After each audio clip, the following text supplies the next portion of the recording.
Assalamualaikum warahmatullahi wabarakatuh. Halo, apa kabar semuanya? Ketemu lagi dengan saya Bidan Deva KSA di channel Bidan Muda YouTube Aceh. Oke, terima kasih teman-teman yang telah masih stay dan setia menonton channel ini.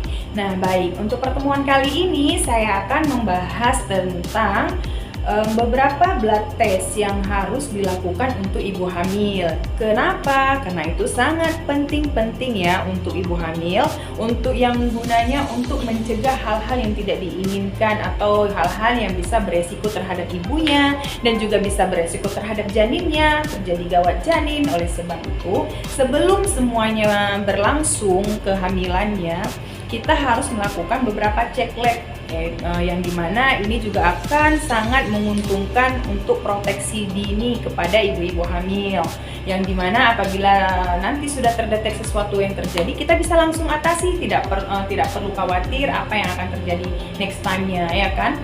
Jadi untuk lebih aman, apa saja sih blood test yang harus dilakukan pada ibu hamil ini? Di antaranya itu ada beberapa yang saya kumpul, apa yang sangat important di antara semuanya itu minimal ada 8 tes yang harus dilakukan. Kenapa? Karena ya seperti saya katakan tadi ya, di antaranya baik saya akan langsung menyebutkannya. Yang pertama adalah RBS. RBS ini adalah random blood sugar yang dimana fungsinya itu untuk mengetahui kadar gula dalam tubuh si ibu selama kehamilan. Yang dimana kadar gula ini bisa sangat mempengaruhi dalam kehamilan, bisa saja meningkat dan tanpa kita sadari, tidak tahu faktor penyebabnya juga terkadang. Karena ada yang dinamakan dengan gestasional, diabetes gestasional, yaitu diabetes atau kencing manis yang didapat oleh si ibu selama kehamilannya saja. Nah, untuk menghindarinya itu apa? Banyak hal-hal yang perlu dihindari. Di antaranya ya kurangi yang gula-gula, kurangi juga yang mengandung karbohidrat tinggi, kurangi juga yang mengandung makanan yang kandungan olahan dari tepung, karena itu sangat mempengaruhi untuk meningkatnya kadar gula dalam tubuh. Kemudian efeknya atau risikonya apa? Nanti janinnya akan menjadi obesitas atau tumbuh kembang janinnya itu lebih besar atau lebih cepat dibandingkan dengan usia kehamilan. Nah, kemudian ini biasanya disebut dengan baby giant. Nah, hal ini tidak baik karena itu apa? Sudah dikategorikan ke dalam hal abnormal. Oke.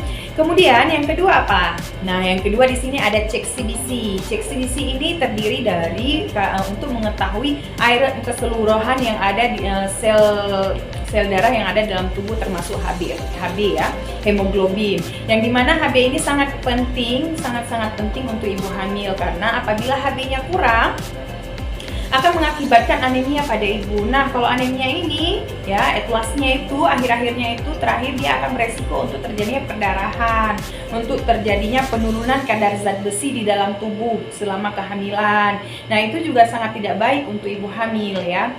Kemudian yang dicek itu ada HB, ada eritrosit, trombosit, dan bisa juga dilihat ibunya terinfeksi dengan terinfeksi dengan influenza atau tidak, dengan melihat CBC ini ya. Dengan melihat CBC bisa mengetahui kadar HB-nya normal atau tidak. Itu diantaranya kadar normalnya itu 13 hingga 15 selama kehamilan pada ibu hamil ya. Kemudian untuk melihat ada terinfeksi atau tidak ibu terhadap bakteri atau influenza lainnya selama ibu dalam kehamilan. Kemudian bisa juga untuk melihat keseluruhan iron di dalam tubuh menurun atau tidak. Jika memang nanti kadar zat besinya menurun, kita lakukan tindak lanjut tes lainnya. Oke.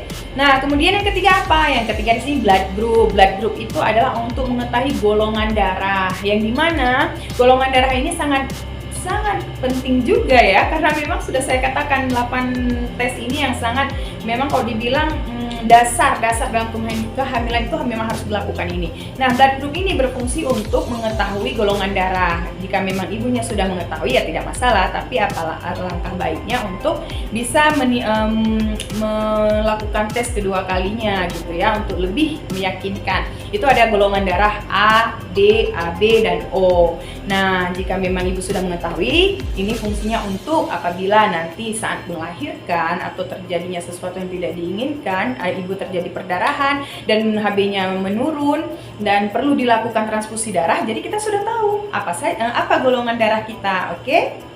Nah, baik. Berikutnya, Yang keempat yaitu urine test. Urine test ini adalah tes kencing, yang dimana tes kencing ini sangat berfungsi juga untuk melihat apakah ada terjadinya infeksi saluran kemih atau tidak. Kemudian untuk mengetahui keton di situ ada atau tidak. Kemudian juga untuk mengetahui infeksi terhadap saluran kemih itu tadi baik atau tidak. Nah, di situ juga bisa untuk dideteksi terjadinya preeklamsi. Yang dimana preeklamsi ini sangat berbahaya pada ibu hamil. Apa dalam tes urin yang bisa kita lakukan? Itu bisa melihat untuk kadar proteinnya, kadar protein dalam urinnya, dalam kencingnya. Proteinnya itu ada berapa? Posisi 1, 2, 3 atau 4. Kemudian untuk mengetahui glukosnya, ada untuk mengetahui kadar gula di dalam protein itu sendiri, di dalam urin itu sendiri. Baik. Kemudian yang kelima ada tes virus. Virus apa? HIV. Nah, HIV ini juga kita tidak tahu penyebabnya dari mana saja. Karena tanpa kita sadari, HIV ini tidak hanya mutlak karena hubungan badan, dia bisa juga ditularkan oleh dikarenakan terjadinya kontak jaringan atau lain sebagainya.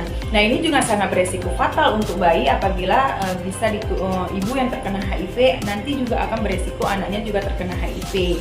Kemudian ada tes virus lainnya yaitu virus hepatitis. Nah, virus hepatitis ini juga seperti saya katakan tadi, itu sangat penting untuk mendeteksi keamanan si janin dan proteksi dini terhadap janin apabila terjadinya infeksi hepatitis pada ibu. Karena kan hepatitis ini penyakit yang mempengaruhi hati. Jadi kalau ibunya bermasalah dengan hati, otomatis anaknya juga nanti akan beresiko kan. Bisa aja nanti icterus atau lain sebagainya. Nah, kemudian yang ketiga, yang keberapa ya? 4. Yang ketujuh. Nah, yang ketujuh yaitu virus toxoplasma. Nah, toxoplasma ini juga sangat berbahaya terhadap toxoplasma ini. Nah, seperti saya katakan, ini virus, kita tidak tahu ya terkontaksinya itu dari mana, terkontaminasinya dari mana, kita juga tidak tahu. Yang penting kita waspada, selalu bersih ya, selalu hygiene, selalu menjaga kebersihan, keamanan ya, seperti protokol kesehatan saat ini, yaitu harus menjaga jarak, harus selalu mencuci tangan, oke? Nah, berikutnya yang terakhir ada yang namanya tes virus rubella. Nah, virus rubella seperti saya katakan tadi, ini juga merupakan tes yang sangat important atau yang sangat penting selama kehamilan. Nah, dari keseluruhan tes yang dilakukan selama kehamilan ini adalah fondasi awal dalam kehamilan yang memang harus dilakukan agar supaya nanti aman dan terproteksi dini terhadap ibunya. Apabila nanti di sana terjadi gangguan pas segala macam, bisa langsung kita atasi sebelum persalinan itu terjadi. Oke, teman-teman. Nah, nanti jika memang ada pertanyaan, ada hal lainnya yang perlu dipertanyakan, boleh dong untuk komen, saran, dan kritiknya yang membangun agar saya semangat dan tambah banyak lagi membuat tayangan-tayangan atau konten-konten berikutnya yang lebih menginspirasi atau untuk bisa berbagi ilmu sesama. Oke, terima kasih atas segala perhatian dan stay tune-nya di sini. Saya ucapkan bye-bye. Assalamualaikum warahmatullahi wabarakatuh. See you next time.